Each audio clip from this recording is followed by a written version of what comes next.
नमस्कार विद्यार्थी मित्रों, मैं मदन जयदे श्री जयराम भाई हाई स्कूल नासिक रोड आपके सामने कक्षा 9वीं विषय हिंदी की लोकवाणी पाठ 7वां छोटा जादूगर। इस कहानी के लेखक हैं जयशंकर प्रसाद जी।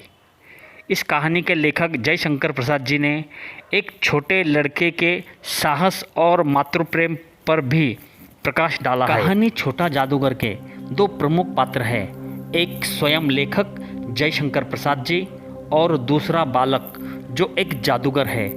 बालक अपनी बीमार माँ की सेवा करने के साथ साथ जीवन यापन के लिए किस प्रकार परिस्थिति से जूझता है, इसी का वर्णन इस कहानी में किया है। कार्निवल के मैदान में बिजली जगमगा रही थी। हंसी और विनोद का कलनाद गूंज रहा था। कलनाद मधुर ध्वनि। मैं खड़ा था उस छोटे फुहारे के पास जहां एक लड़का चुपचाप शरबत पीने वालों को देख रहा था। उसके गले में फटे कुर्ते के ऊपर से एक मोटी सी सूत की रस्सी पड़ी थी और जेब में कुछ ताश के पत्ते थे। उसके मुंह पर गंभीर विषाद के साथ धैर्य की रेखा थी। अर्थात उस बालक के उदास चेहरे को देखकर ऐसा लग रहा था कि उसके जीवन में बहुत मुसीबतें हैं, परंतु साथ ही उसमें उससे धैर्यपूर्ण जूझने की क्षमता भी है। मैं उसकी ओर न जाने क्यों आकर्षित हुआ। उसके अभाव में भी संपूर्णता थी। अर्थात वह देखने से तो गरीब घर का लग रहा था, जिसके जीवन में कई कमियां हैं, परंतु मन से वह बहुत संतुष्ट लग रहा था। मैंने पूछा, क्यों जी, तुमने इसमें क्या देखा? मैंने सब देखा है। यहाँ चूड़ी फेंकते हैं, खिलौना पर निशाना लगाते हैं, तीर से नंबर छेदते हैं। मुझे तो खिलौनों पर निशाना लगाना बहुत अच्छा मालूम है। जादूगर तो बिल्कुल निकम्मा है। उससे अच्छा तो ताश का खेल मैं दिखा सकता हूँ, उसने बड़े विश्वास के साथ कहा। उसकी वाणी में कहीं बनावट नहीं थी। मैंने पूछा, और उस पर्दे में क्या है? वहां तुम गए थे? नहीं, वहां मैं नहीं जा सका, टिकट लगता है। मैंने कहा, तो चलो, मैं वहां पर तुमको ले चलता हूं। मैंने मन ही मन कहा, भाई आज के तुम ही मित्र रहे। उसने कहा, वहां जाकर क्या कीजिएगा? चलिए निशाना लगाया जाए। मैंने उससे सहमत होकर कहा, तो फिर चलो पहले शरबत पी लिया जाए। उसने स्वीकार सूचक सिर हिला दिया। मनुष्य की भीड़ में से जाड़े की संध्या भी वहां गर्म हो रही थी। हम दोनों शरबत पीकर निशाना लगाने चले। राह में ही उसने पूछा, तुम्हारा और कौन है? माँ और बाबूजी। उन्होंने तुमको यहाँ आने मना नहीं किया? बाबूजी जेल में है। क्यों? देश के लिए, वह गर्व से बोला। और तुम्हारी माँ? वह बीमार है। और तुम तमाशा देख रहे हो? उसके मुख पर तिरस्कार की हंसी फूट पड़ी। तिरस्कार, अपमान। उसने कहा, तमाशा देखने नहीं निकला हूं, कुछ पैसे ले जाऊंगा तो मां का पथ्य दूंगा। पथ्य, रोगी को दिया जाने वाला भोजन।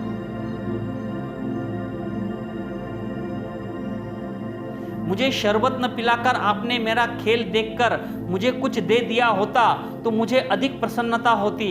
मैं आश्चर्य से उस 13-14 वर्ष के लड़के को देखने लगा। हाँ, मैं सच कहता हूँ बाबूजी, माँ बीमार है, इसलिए मैं नहीं गया। कहा,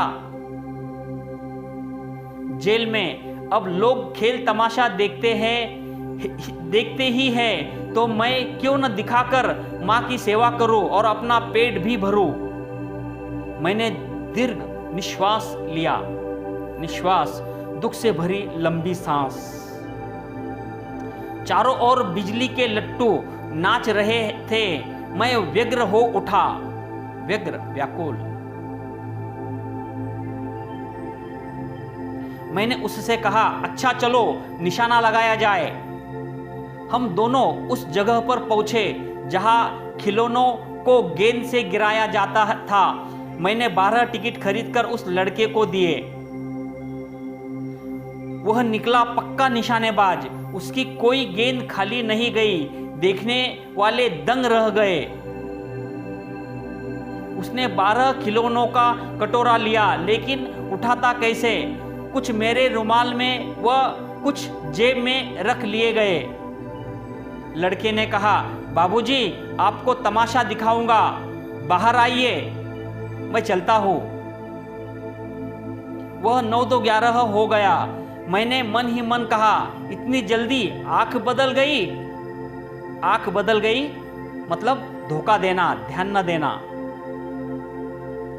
मैं घूमकर पान की दुकान पर आ गया।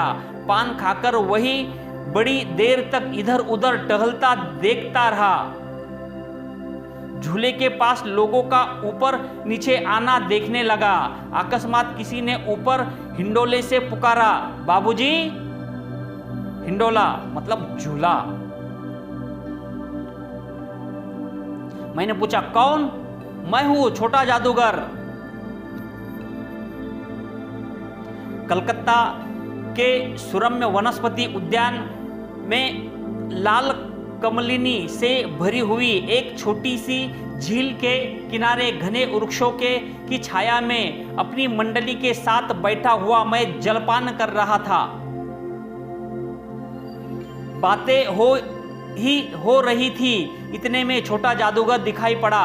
हाथ में 4 खाने की खादी का झोला, साफ जांघिया और आधी बाहों का कुर्ता, सिर पर मैला रुमाल सूत की रस्सी से बंधा था। मस्तानी चाल से झूमता हुआ कहने लगा, बाबूजी नमस्ते, आज कहिए तो खेल दिखाऊं? नहीं नहीं, अभी नहीं, लोग जलपान कर रहे हैं। नहीं जी। मैं क्रोध में कुछ और कहने जा रहा था, तभी श्रीमती ने कहा, दिखलाओ जी, तुम तो अच्छे आए, भला कुछ मन तो बहले। मैं चुप हो गया। श्रीमती की वाणी में वह मां की सी मिठास थी जिसके सामने किसी भी लड़के को रोका नहीं जा सकता था। उसने खेल आरंभ किया। उस दिन कार्निवल के सब खिलौने उसके खेल के में अपना अभिनय करने लगे। भलू मनाने लगा, बिल्ली रूठने लगी और बंदर धुड़कने लगा। गुड़िया का ब्याह हुआ, गुड्डा वर काना निकला। लड़के की वाचालता से ही अभिनय हो रहा था। हम हंसते हंसते लोटपोट हो गए।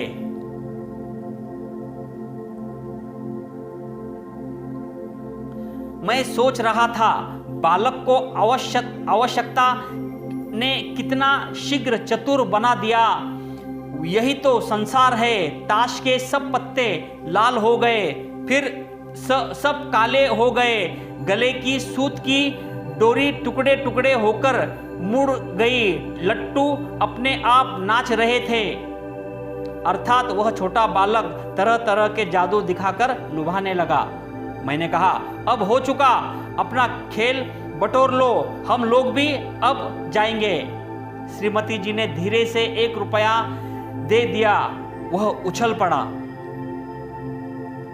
मैंने कहा, लड़के, छोटा जादूगर कहिए, यह मेरा नाम है, इसी से मेरी जीविका है। जीविका जीवन यापन का साधन। मैं कुछ बोलना चाहता था कि श्रीमती ने कहा, अच्छा तुम इस रुपए से क्या करोगे? पहले भरपेट पकौड़ी खाऊंगा, फिर एक सूती कंबल लूंगा। मेरा क्रोध अब लौट आया। मैं अपने पर बहुत क्रुद्ध होकर सोचने लगा, और कितना स्वार्थी है तू। उसके 1 रुपया पाने पर मैं ईर्ष्या करने लगा था ना। बालक ने इस कथन ने लेखक को एहसास दिलाया कि बालक स्वार्थी नहीं, बल्कि वह तो भरपेट खाने और सर्दी से बचने जैसी जरूरी आवश्यकता के लिए बहुत मेहनत कर रहा है। वह नमस्कार करके चला गया। हम लोग लता कुंज देखने के लिए चल दिए। उसे छोटे से बनावटी जंगल में संध्या साय साय करने लगी थी, अर्थात शाम के सन्नाटे में पत्तों से गुजरती हुई हवा। अस्ताचलगामी सूर्य की अंतिम किरण वृक्षों की पत्तियों से विदाई ले रही थी। शांत वातावरण था। अस्ताचलगामी मतलब डूबता हुआ। हम लोग धीरे धीरे मोटर से हावड़ा की ओर जा रहे थे। रह रहकर छोटा जादूगर स्मरण हो आता था। सचमुच वह एक झोपड़ी के पास कंबल कंधे पर डाले खड़ा था। मैंने मोटर रोककर उससे पूछा, तुम यहां कहाँ? मेरी मां यही है ना? अब उसे अस्पताल वालों ने निकाल दिया है। मैं उतर गया। उस झोपड़ी में देखा तो एक स्त्री चिथड़ों में लिपटी हुई कांप रही थी। छोटे जादूगर ने कंबल ऊपर से डालकर उसके शरीर से चिपटते हुए कहा, मां, मेरी आंखों से आंसू निकल पड़े। बड़े दिन की छुट्टी बीत चली थी। मुझे अपने कार्यालय में समय से पहुंचना था। कोलकाता से मन ऊब गया था। फिर भी चलते चलते एक बार उद्यान को देखने की इच्छा हुई। साथ ही साथ जादूगर भी दिखाई पड़ जाता तो और भी। मैं उस दिन अकेले ही चल पड़ा। जल्दी लौट आना था। 10 बज चुका था। मैंने देखा कि निर्मल धूप में सड़क के किनारों पर एक कपड़े पर छोटे जादूगर का रंगमंच सजा था। मैं मोटर रोककर उतर पड़ा। वहां बिल्ली रूठ रही थी। भालू मनाने चला था। ब्याह की तैयारी थी। पर वह सब होते हुए भी जादूगर की वाणी में वह प्रसन्नता नहीं थी। जब वह औरों को हंसाने की चेष्टा कर रहा था, जैसे वह स्वयं कांप जाता था, मानो उसके रोए रो रहे हैं। अर्थात उसके मन का दुख उसके हर अंग में दिखाई दे रहा था। मैं आश्चर्य से देख रहा था। खेल हो जाने पर पैसे बटोरकर उसने भीड़ में मुझे देखा। वह जैसे क्षण भर के लिए स्फूर्तिमान हो गया। स्फूर्तिमान, उत्साहित। मैंने उसकी पीठ थपथपाते हुए कहा, आज तुम्हारा खेल जमा क्यों नहीं? मां ने कहा, आज तुरंत चले आना, मेरी घड़ी समीप है। अविचल भाव से उसने कहा, घड़ी समीप है, मृत्यु का समय निकट है।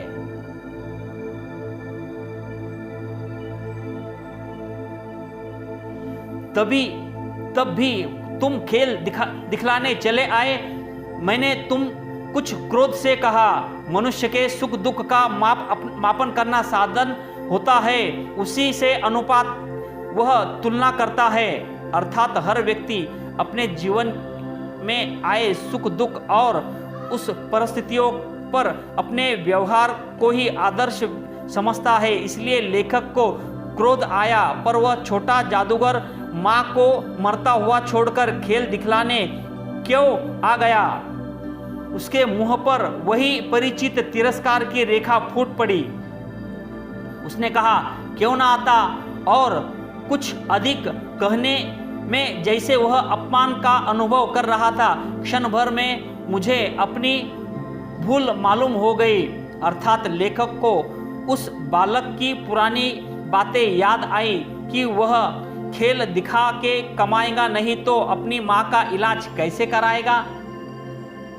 उसके झोले को गाड़ी में फेंककर उसे भी बैठाते हुए मैंने कहा, जल्दी करो। मोटर वाला मेरे बताए हुए पथ पर चल पड़ा। कुछ ही मिनटों में मैं झोपड़ी के पास पहुंचा।